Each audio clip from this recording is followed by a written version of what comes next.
ओम शांति। 24 जून 2025 मातेश्वरी जी के महावाक्य। Original year 1957। Mateshwari जी के पुण्य स्मृति दिवस पर प्रातः क्लास में सुनाने के लिए मधुर महावाक्य। गीत। मेरा छोटा सा देखो ये संसार है। यह गीत किस समय का गाया हुआ है? क्योंकि इस संगम समय ही हम ब्राह्मण कुल का यह छोटा सा संसार है। यह हमारा कौन सा परिवार है, वह नंबरवार बतलाते हैं।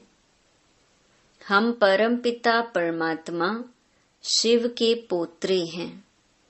ब्रह्मा सरस्वती की मुख संतान हैं और विष्णु शंकर हमारे ताया जी हैं और हम आपस में सभी भाई बहन ठहरे। यह है अपना छोटा सा संसार। इनके आगे और संबंध रचा ही नहीं है। इसी समय का इतना ही संबंध कहेंगे। देखो हमारा संबंध कितना बड़ी अथॉरिटी से है। हमारा ग्रैंड पप्पा है शिव।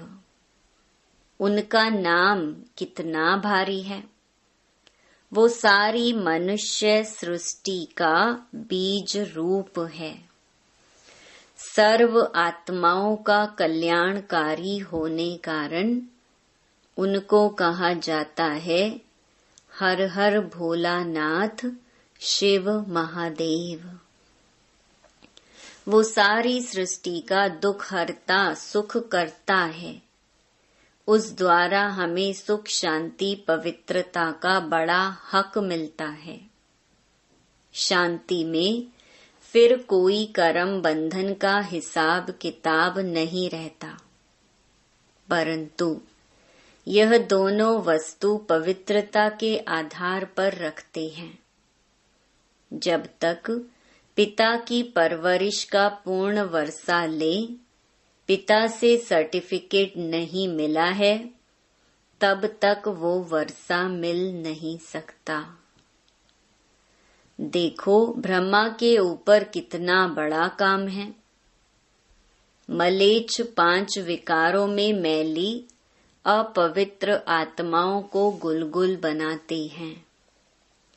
जिस अलौकिक कार्य का उजूरा फिर सतयुग का पहला नंबर श्री कृष्ण पद मिलता है। अब देखो उस पिता के साथ तुम्हारा कैसा संबंध है, तो कितना बेफिक्र और खुश होना चाहिए। अब हर एक अपनी दिल से पूछे कि हम उनके पूर्ण रीति हो चुके हैं। सोचना चाहिए कि जब परमात्मा बाप आया है तो उनसे हम कंप्लीट वर्षा ले लेंगे। स्टूडेंट का काम है संपूर्ण पुरुषार्थ कर स्कॉलरशिप लेना। तो हम पहला नंबर लॉटरी क्यों ना विन करें। यह है विजय माला में पिरोया जाना। बाकी कोई हैं जो 2 लड्डू पकड़कर बैठे हैं। यहाँ का भी हद का सुख लूं और वहाँ भी वैकुंठ में कुछ न कुछ सुख ले लेंगे। ऐसे विचारवान को मध्यम और कनिष्ठ पुरुषार्थी कहेंगे, ना कि सर्वोत्तम पुरुषार्थी। जब बाप देने में आनाकानी नहीं करता तो लेने वाले क्यों करते हैं।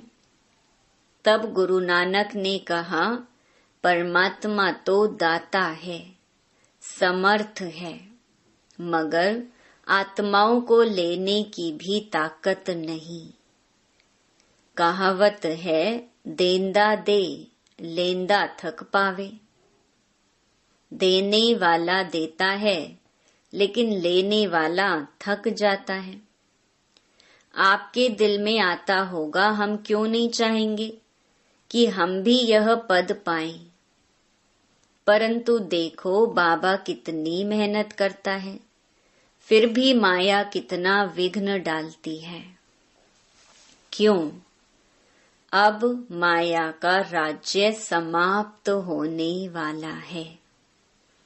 अब माया ने सारा सार निकाल दिया है, तब ही परमात्मा आता है। उसमें सब रस समाया हुआ है, उनसे सभी संबंधों की रसना मिलती है, तब ही त्वमेव माताश्च पिता आदि यह महिमा उस परमात्मा की गाई हुई है। तो बलिहारी इस समय की है जो ऐसा संबंध हुआ है। तो परमात्मा के साथ इतना संपूर्ण संबंध जोड़ना है जो 21 जन्मों के लिए सुख प्राप्त हो जाए। यह है पुरुषार्थ की सिद्धि। परंतु 21 जन्म का नाम सुन ठंडे मत पड़ जाना। ऐसे नहीं सोचना कि 21 जन्मों के लिए इतना इस समय पुरुषार्थ भी करें, फिर भी 21 जन्मों के बाद गिरना ही है, तो सिद्धि क्या हुई। परंतु ड्रामा के अंदर आत्माओं की जितनी सर्वोत्तम सिद्धि मुकर्रर है, वो तो मिलेगी ना। बाप आकर के हमें संपूर्ण स्टेज पर पहुंचा देता है, परंतु हम बच्चे बाबा को भूल जाते हैं तो जरूर गिरेंगे। इसमें बाप का कोई दोष नहीं है। अब कमी हुई तो हम बच्चों की। सतयुग त्रेता का सारा सुख इस जन्म के पुरुषार्थ पर आधार रखता है, तो क्यों ना संपूर्ण पुरुषार्थ कर अपना सर्वोत्तम पाठ बजाएं। क्यों ना पुरुषार्थ कर वह वर्षा लेवे। पुरुषार्थ मनुष्य सदा सुख के लिए ही करता है। सुख दुख से न्यारे होने के लिए कोई पुरुषार्थ नहीं करता। वो तो ड्रामा के अंत में परमात्मा आए सभी आत्माओं को सजा दे, पवित्र बनाए, पाठ से मुक्त करेंगे। यह तो परमात्मा का कार्य है। वो अपने मुकर्रर समय पर आपे ही आकर बताता है। अब जब आत्माओं को फिर भी पाठ में आना ही पड़ेगा, तो क्यों ना सर्वोत्तम पाठ बजाएं। मनुष्य सृष्टि को सुखदायी बनाने वाला बाप जानता है कि मनुष्य सृष्टि सुखदायी कैसे बनेगी। जब तक आत्माएं स्वच्छ नहीं बनी हैं, तब तक संसार सुखदायी नहीं हो सकता है। इसीलिए वो आकर के पहले पहले आत्माओं को ही स्वच्छ बनाते हैं। अभी आत्मा को इम्प्योरिटी, अस्वच्छता लगी है। पहले उस इम्प्योरिटी को निकालना है, फिर आत्मा के बल से हर चीज से उनकी तमो प्रधानता बदल करके सतो प्रधानता होगी, जिसको कहेंगे कि सभी गोल्डन एजेड में आ जाते हैं। तो यह तत्व आदि सब गोल्डन एजेड स्टेज में आ जाते हैं। परंतु पहले आत्मा की स्टेज बदलती है। तो आत्माओं को बदलाने वाला अर्थात आत्माओं को प्यूरिफाइड बनाने वाला फिर अथॉरिटी वो हो गया। तुम देखते हो ना कि अभी दुनिया बदलती जा रही है। पहले तो अपने को बदलना है। जब हम अपने को बदलेंगे तब उसके आधार से दुनिया बदलेगी। अगर अभी तक हमारे में फर्क नहीं आया है, अपने को ही नहीं बदला है तो फिर दुनिया कैसे बदलेगी। इसीलिए अपनी जांच रोज करो। जैसे पोता मेल रखने वाले रात को अपना खाता देखते हैं ना कि आज क्या जमा हुआ, सब अपना हिसाब रखते हैं। तो यह भी अपना पोता मेल रखना है कि सारे दिन में हमारा कितना फायदा रहा, कितना नुकसान रहा। अगर नुकसान में कुछ ज्यादा गया तो फिर दूसरे दिन के लिए फिर खबरदार रहना है। इसी तरह से अपना अटेंशन रखने से फिर हम फायदे में जाते जाते अपनी जो पोजीशन है उसको पकड़ते चलेंगे। तो ऐसी जांच रखते अपने को बदला हुआ महसूस करना चाहिए।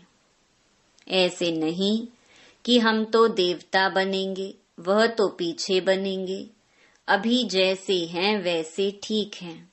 नहीं, अभी से वह देवताई संस्कार बनाने हैं। अभी तक जो 5 विकारों के वश संस्कार चलते थे, अभी देखना है कि उन विकारों से हम छूटते जा रहे हैं। हमारे में जो क्रोध आदि था वह निकलता जा रहा है। लोभ या मोह आदि जो था वह सब विकारी संस्कार बदलते जा रहे हैं। अगर बदलते जा रहे हैं, छूटते जा रहे हैं, तो मानो हम बदलते जा रहे हैं। अगर नहीं छूटते हैं तो समझो कि अभी हम बदले नहीं हैं। तो बदलने का फर्क महसूस होना चाहिए, अपने में चेंज आनी चाहिए। ऐसे नहीं कि सारा दिन विकारी खाते में ही चलते रहें, बाकी समझे कि हमने अच्छा कोई दान पुण्य किया, बस नहीं। हमारा जो कर्म का खाता चलता है उसी में हमको संभलना है। हम जो कुछ करते हैं उसमें किसी विकार के वश हो अपना विकर्मी खाता तो नहीं बनाते हैं। इसमें अपने आप को संभालना है। यह सारा पोता मेल रखना है और सोने से पहले 10-15 मिनट अपने को देखना चाहिए कि सारा दिन हमारा कैसा बीता। कई तो नोट भी करते हैं, क्योंकि पिछले पापों का जो सिर पर बोझ है उसे भी मिटाना है। उसके लिए बाप का फरमान है, मुझे याद करो। तो वह भी हमने कितना समय याद में दिया, क्योंकि यह चार्ट रखने से दूसरे दिन के लिए सावधान रहेंगे। ऐसे सावधान रहते रहते फिर सावधान हो जाएंगे, फिर हमारे कर्म अच्छे रहते चलेंगे और फिर ऐसा कोई पाप नहीं होगा। तो पापों से ही तो बचना है ना। अच्छा, मीठी माँ का मीठे मीठे बच्चों प्रति याद प्यार और गुड मॉर्निंग। संदेशी के तन द्वारा सरस्वती माँ से अव्यक्ति प्रभु का मिलन एवं संवाद। बेटी श्री राधे, देखो तेरे पास कौन आए पधारा है। कितनी बड़ी ताकत तुमसे बातचीत कर रही है। मेरे आने के राज से तुम खुद को भी जान सकती हो। आने वाले की पोजीशन के साथ खुद की पोजीशन अथवा पद को भी जान सकती हो। हे राधे बेटी, तुम मेरा जलवा देखना चाहती हो। मैं चाहूं तो 1 सेकंड में विनाश कर सकता हूं, परंतु करता नहीं हूं, क्योंकि विराट फिल्म अनुसार जो जो कर्तव्य जिस जिस द्वारा जैसे प्ले होने हैं वह अवश्य प्ले होंगे। अव्यक्त प्रभु अनादि कायदे कानून को जानने वाला ही अनादि कायदों की पहचान आकर देता है। यह सारी सृष्टि का अनादि खेल स्टेज पर प्ले होता है, तो प्रैक्टिकल प्ले होने में समय लेता है। अगर इतने वर्षों का खेल 1 सेकंड में पूरा कर दूं, तो बाकी खेल क्या चले। तो जो जो तकलीफ जैसे जैसे देखनी अथवा सहन करनी है, वो वैसे ही उसी अटपटे राज से रिपीट होती है। यह अटपटी रेपिटेशन है जिसको हे प्यारी मम राधे तुम और मैं देख कितना हर्षित होता हूँ। इस विराट ड्रामा के सभी पार्ट टेस्ट लेने वाले बने हुए हैं। इस खेल को चलाने वाला अगर चाहे तो 1 सेकंड में इस ड्रामे को ड्रॉप कर फिर नए सिरे से शुरू कर देवे, परंतु करता नहीं है, क्योंकि ईश्वर को भी इस साधारण रीति से कर्तव्य चलाना पड़ता है। स्वयं सर्वशक्तिवान निराकार ईश्वर साकार में है, परंतु साधारण वेश में। यही तो भूल भुलैया का खेल है, जिसको जो जाने वह जानी जाननहार। बेटी श्री राधे, प्रिय वत्सों को यह सहन करने का मार्ग भी अवश्य तय करना है। यद्यपि मैं चाहूं तो अपने वत्सों प्रति इसे सहज मार्ग भी बना सकता हूँ, क्योंकि साक्षात्कार कराने की चाबी मेरे हाथ में है। अगर किसी भी धनवान भक्त को किसी देवता का साक्षात्कार करा दूं, तो वह अपना सारा धन ले यज्ञ में आए स्वाहा कर देवे, क्योंकि ईश्वर तो सभी धनवानों का धनवान है। लेकिन तेरा पिता चाहता है कि मैं अपने बेगर्स प्रिय वत्सों को प्रिंस प्रिंसेस बनाऊं। इसीलिए तुम यह सब सहन करने के बाद ही प्रिंस और प्रिंसेस जाए बनेंगे। पिता जानता है कि वत्सों को यह सहन करने का मार्ग अवश्य तय करना है, क्योंकि सहन करना यह ईश्वरीय व दैवी गुण है, जिसमें ही खुशी समाई हुई है। इस गुण से ईश्वरीय सुख महसूस होता है। सहन करते भी तुम कितनी मौज मनाते हो, यही गोपनीय ज्ञान है। ऐसा अनासक्त योगी ही स्थायी सुख को प्राप्त करता है। अभी तो परीक्षाओं का समय नजदीक आ पहुंचा है। हर एक वत्स आने वाली परीक्षाओं को इन एडवांस सामने रख उस अभ्यास में चलता चले। भल कोई भी वत्स को खान पान इत्यादि ना मिले, परंतु खुद बेपरवाह बादशाह हो उपस्थित हो। ऐसी अपनी सुंदर अवस्था बहुत समय से लेकर धारण करनी है। अगर कोई समझता है कि उस समय आपे ही चल जाऊंगा, यह समझ बैठना अपने को धोखा देना है। इसीलिए पहले से ही सावधान हो रहना है।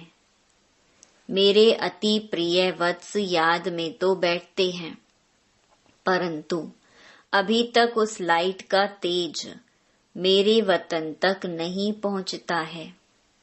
हर एक जब लाइट स्वरूप हो उपस्थित होंगे, तो उनके योग का तेज मेरे वतन में आएगा। तब ही उन हर एक की संपूर्ण लाइट उन्हों में प्रवेश होगी। उस समय ही फिर शक्तियों की महिमा निकलेगी। तो हर एक को अपने निश्चय में स्थैर्यम रहना है, जो मैं भी अगर उतारूं तो भी उतर ना सके। हे शिरोमणि शक्ति राधे, शक्तियों को ज्ञान निष्ठा बल में और मुख से ज्ञान मुरली बजाने में तैयार रहना चाहिए। तुम्हें अपनी एकरस ईश्वरीय दृष्टि से हरेक को निहाल कर अपने मधुर वीणा से पहचान देनी है कि मैं कौन हूँ और मेरा पिता कौन है। कैसे ब्रह्मा में भगवान प्रत्यक्ष हुआ है, जो इस अंत के समय डेविल वर्ल्ड को खलास कर अपने निज देश डेइटी वर्ल्ड में जा रहा है। हे राधे बेटी, जब हरेक की अवस्था दीपक की ललाट सदृश्य स्थैर्यम रहेगी, तब सूक्ष्म अंतः प्रेरणाओं को पकड़कर अपना कार्य संपूर्ण रीति से सिद्ध कर सकेंगे। जितनी ज्ञान अनुसार अवस्था होगी, उतना ही प्रेरणाओं को पकड़ सकेंगे। जितना उस अवस्था में लगातार रहेंगे, उतना संपूर्ण प्रेरणाएं टच हो सकेंगी। ओहो बेटी राधे, मेरा स्वरूप तो देखो। क्या वत्स मेरे स्वरूप को नहीं देख सकते कि कैसे अखंड ज्योति तत्व से आकर मैं साक्षात प्रवेश हो आए बात करता हूँ। मेरे द्वारा ही ये सब साक्षात्कार होते हैं, क्योंकि मैं ही सभी का मूल समूह हूँ। देखो, प्रकृति के बीच में चमकती है ज्ञान लाइट। वत्स, सिर्फ यह विचार करो कि आहा, जिसको सारी सृष्टि पुकार रही है, वह स्वयं सर्वशक्तिवान ईश्वर यज्ञ में हम वत्सों के सम्मुख आए पधारा है। उसकी शीतल गोद में बैठने से हृदय शांत हो जाता है। अगर रचना को रचने वाला मिल गया तो फिर उसको छोड़ उसकी रचना में क्यों जाऊं। हाईएस्ट में हाईएस्ट अथॉरिटी, सर्व ताकत का खुद मालिक, जिससे सर्व ताकतें प्रकट हुई हैं, उस पहचान में आ गए तो फिर यह गोद छोड़ना असंभव हो जाएगा। जब दी क्रिएटर की पहचान आ जावे, तब तो समझें कि यह कौन है। समझा शिरोमणि राधे? अच्छा, वरदान। सदा अतीन्द्रिय सुख के झूले में झूलने वाले, संगम युग की सर्व अलौकिक प्राप्तियों से संपन्न भव।